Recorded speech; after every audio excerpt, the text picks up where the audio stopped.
G.I. Joe is there. G.I. Joe, American hero. G.I. Joe is there.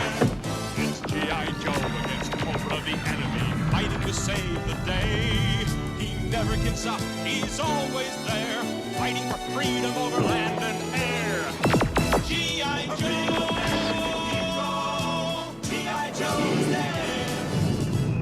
G.I. Joe is the code name for America's daring, highly trained Special Mission Force. Its purpose, to defend human freedom against Cobra, a ruthless terrorist organization determined to rule the world. He never gives up, he'll stay till the fight's won. G.I. Joe will dare. G.I. Joe, American hero. G.I. Joe.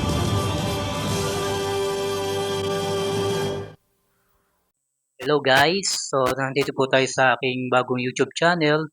So, magpapakita ko ngayon sa inyo guys si Flint, G.I. Joe Flint. So, si Flint ay, ang real name niya is Dashiell R. Fairborn. So, isa siyang Chief Warrant Officer ng G.I. Joe at isa siyang Desert Paratrooper. So, pinanganak siya sa Wichita, Kansas. Okay? And then, inintroduce siya sa comic book and na-produce as action figure noong 1985. So, ang rank niya is E6, Staff Sergeant. Isa siyang sergeant. Okay? So, expertise niya, isa siyang helicopter pilot. And then, isa siyang commando. And then, nagpapalipad din siya ng aircraft. Okay? So, may mga subgroup sa Tiger Force, and then Echo Warrior, and then Night Force siya ng mga G.I. Joe. So, siya yung mga leader na mga subgroup na yon. So, ang pinaka-general leader nila si Hawk, si General Hawk.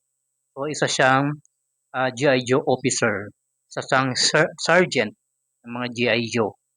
So, yun. So, yan si Flint, no? So, real name niya is Dashiell R. Fairborn.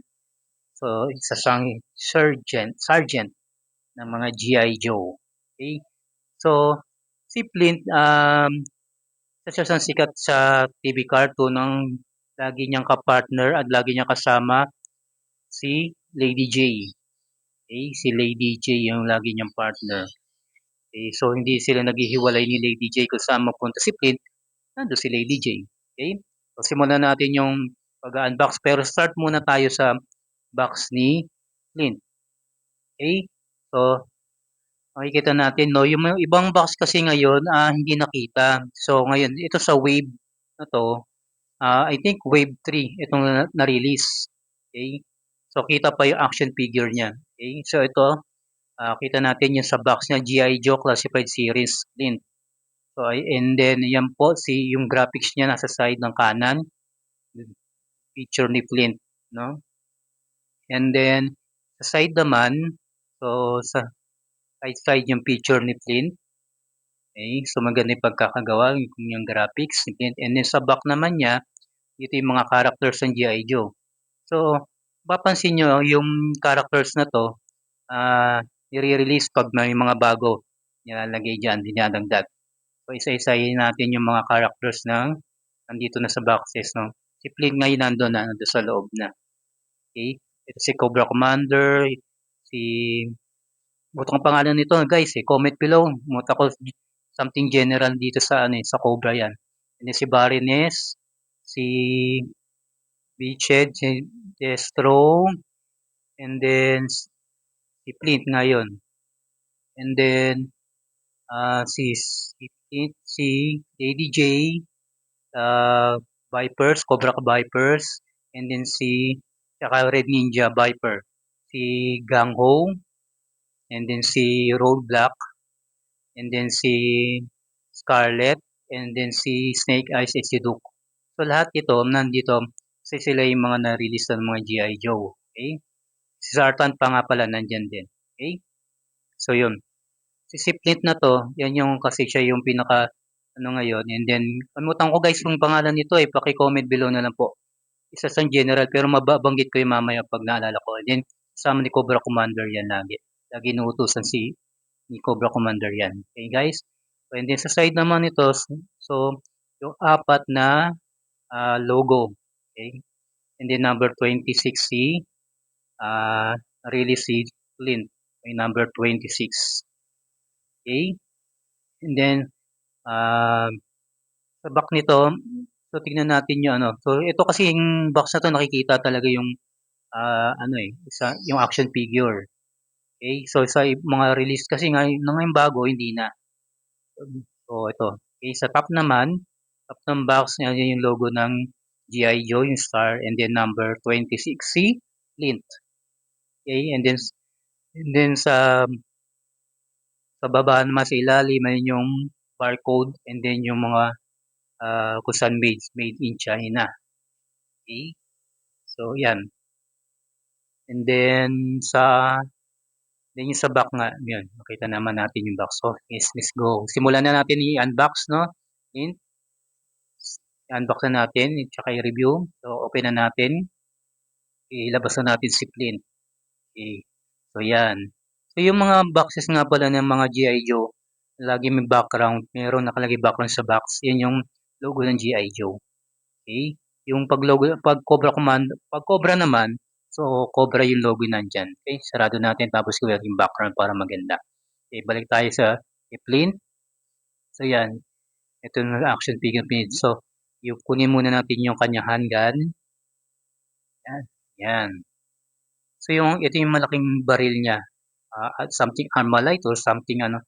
So, mayroon siyang kulay brown doon. Yun yung pinaka-handle niya. And then, diba? Yan, ganyan yung pagkaka-detailed ng baril. Yan yung kulay brown yung handle niya. Okay?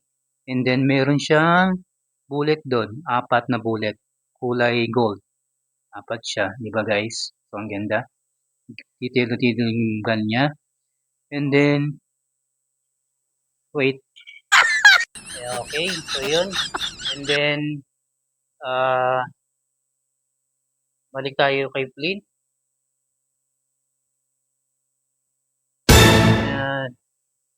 Nahulog. Ito na yung baril. Balstic siya eh. Yan yung handgun niya. Okay. So, andito no handgun ni Flint. Okay. Pero detailed naman siya. Detalyado yung baril niya. And then, sunod natin na yung action figure na si Flint. Alisin natin, release na natin si Flint sa kanyang pagkakatulog. Okay. So, yan. Na. Lagyan muna natin ito dito. So, meron tayo na nagsabi. Yan. Yan. Tingnan natin head sculpt ni Flint. Okay. So, ang ganda pagkakagawa ng head ni Flint. Parang realistic yung mukha yung mukha. And then, meron siyang scar sa may eyes niya. No? Kulay red. Yan. Kulay red. And then, kilay niya, okay naman. Yung sombrero niya natatanggal guys. Simulan natin. Yan. Okay. So yung kanyang hat, yung sombrero niya meron logong kulay red. Okay. So comment below guys kung ano yung pagkalogo. Maganda yung pagkakagawa kulay black. Okay. And then balik tayo sa action figure. So tingnan natin yung mga parts ng body niya. Ano yung mga nakalagay. And then yung kanyang sa dibdib, yung parang protection, bulletproof vest. So may nakalagay na maraming baril, bullets, no? Kulay gold. And maganda yung pagkakagawa ng vest niya, bullet vest. And then meron siyang kulay blue doon. Yung blue na yun yung pang night vision, ilaw. Okay? And then sa hands niya, meron siyang gloves, kulay brown, and then meron din relo. Relo siya, kulay black. Okay? And then sa kabila, so, ang gloves, kulay brown din. Okay? And then, may maganda pagkakagawa. Okay? Sunod yun sa belt niya, natatanggal, nagagalaw. Hindi natatanggal, nagagalaw siya. Para hindi istorbo pag ilagyan natin. Then, merong packet na maliit na kulay brown sa belt niya. And then, meron din grenade. Okay, grenade siya. And sa legs naman niya, yung lalagyanan ng handgun. Ito, nagagalaw siya. Hindi siya nakapix. Okay? Pwede nyo i-move kung saan. Lagi sa likod, sa harap, o sa side. And then, sa kabila naman, wala naman din, wala. Okay naman din kakalagay. Sa likod, ito yung lalagyanan ng barrel. Okay? So, nakapix talaga siya, hindi siya tatanggal. And then, sa niya, meron siya knee pads, dalawa, magkabila, kulay itim. Okay, knee pads niya. And then, combat, ano yun, yung dalawa naman yung ano, yung knee pad. And then, yung sa boots niya, may protection, may pad din siya. Okay, sa boots. And then, magkabila. Sa sapatos niya, color brown yung boots niya. Then, meron kulay black sa sapatos niya. Okay? Sa likod naman, wala naman ano, ganda yung pagkakagawa. And yung combat niya, combat pants niya. Okay, maganda yung pagkaka-printed. Then, yung cut ng hair niya, pang military cut sa likod. So, merong ano siya, gupit. Okay? Gupit yung kanyang hair. Military cut siya. Okay? So, tingnan naman natin yung mga galaw, yung mga actions na pwede pare-pareho sa leg niya. Hindi siya pwedeng ibaba. Limited lang yung suko niya. And then, nakakatingala naman. Okay? Yun. Left and right, pwede siya. Okay? Side. Up. Yun nga lang. Yun nga. Sabi ko nga, okay, up and down. And then, yun, sa leg, gumagalaw. Iba pa yun sa ulo niya. Pati yung leg. Then, yung braso. And then, iikot. Iikot yung braso niya. And then, yun. Nagaganon yung kanyang, nabibend yung kanyang arms. Then, yung hands niya, iikot. Okay? Yun, hindi sa kabila. So, wala tayong nakikitang diferensya sa kanyang movement. So, lahat naman nagagalaw. And then, sa bewang, so, limited lang yung bewang yun. Iikot lang. No? Ikot lang yung bewang. And then, kasi sa ibang mga action figure, pwedeng yumuko. Papayuko siya. Pero ito, bewang lang. Hindi siya pwedeng yuko. Taas, baba. So, depende pala sa mga action figure, guys. No? Na-release ng model. So, ano yung pwede. And then, yung knee, yan, nabibend. Then, okay. So, yun. Yung knee niya, yan. Nabibend yung knee. Okay. And then, yung kanyang toes. Up and down, pwede. Left, right. Okay. So, pwede din mag-alabandam. Okay. Kaya naman alabandam. Okay. Yan. Alabandam. Okay. Yun. Okay. Maganda articulation din ni Clint. So, nagagalaw din lahat ng kanyang mga okay. So, lagay natin yung kanyang handgun at yung sombrero. Sombrero muna. Okay. Yan. Tapos yung kanyang, lagay natin yung tawag dito yung barrel. Lagay natin doon sa pinakalalagyanan yung barrel. No? So, yan. Tayo muna natin. Okay. Kukunin natin yung handgun. Lagyan natin sa pinaka-packet niya. Okay. Yan. Fix naman siya. And then, yung barrel, lagyan natin sa likod. Pinakalalagyanan. Okay. Yan. Maganda yung pagkakagawa nila. Fit naman siya. Fit naman doon sa lagyanan. Okay. So, yung mga action figure is 6.2 inch ang laki niya. Okay, guys. Lagyan natin yung barrel niya. Yung mga fingers niyan, fix doon sa handle ng mga barrel. Kasi yung finger niya nakalabas para sakto dun sa pinaka-finger. Okay? So, yan. Forma ni Clint. Laki ng kanyang gun. So, yun. Isa sa mga favorite G.I. Joe ko 'to nung bata ako. So yun, ang ganda ng forma niya. Yan, naging reaction natin para yung forma niya. Yan. Ayan po. Ayan po, si Clint. Sergeant Clint. Okay?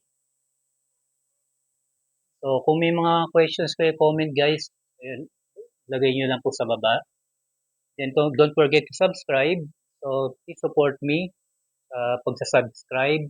And then, paki-like po, paki-share po sa mga kaibigan, lalo yung mga batang 90s dyan, mga hilig sa action figure. Okay? So, yun. And then, don't forget to click the notification bell para ma-notify po kayo sa mga videos ko, at ma-update po din kayo sa mga bagong uploaded na mga videos ko. Okay? So, yan po. I'm po si Sergeant Clint. Maraming salamat po sa pag-suporta, sa pag-subaybay sa aking video, sa aking review natin kay Clint, sa pag-unbox natin kay Clint. So, yun po. Maraming salamat po. Susunod po uling video, panoorin nyo po. May mga action figure pa po tayo dun, mga Voltes 5. And then, meron tayong Power Rangers, the Transformer, mga Bichoko He-Man, and then mga Superman po, mga action figure. Yan. Panoorin nyo po yung mga unboxing ko dyan, tsaka mga reviews ng mga iba't bang action figures. Okay? So, yun po. Maraming salamat po ulit sa inyong pagsubaybay sa panonood ng aking video, sa pagsama sa pag-unboxing ni Sergeant Clint. Okay? Isa sa mga officers ng mga G.I. Joe. Okay? Yan lang po. Maraming salamat po. God bless sa inyong lahat. Yo, Joe! He'll fight for freedom wherever there's trouble. G.I. Joe is there. G.I. Joe, American hero. G.I. Joe is there. It's G.I. Joe against Cobra and Destro, fighting to save the day. He never gives up. He's always there, fighting for freedom over land and air. G.I. Joe, American hero. G.I. Joe is there. G.I. Joe is the code name for America's daring, highly trained Special Mission Force. Its purpose, to defend human freedom against Cobra, a ruthless terrorist organization determined to rule the He world. never gives up. He'll stay till the fight's won. G.I. Joe will dare. G.I. Joe,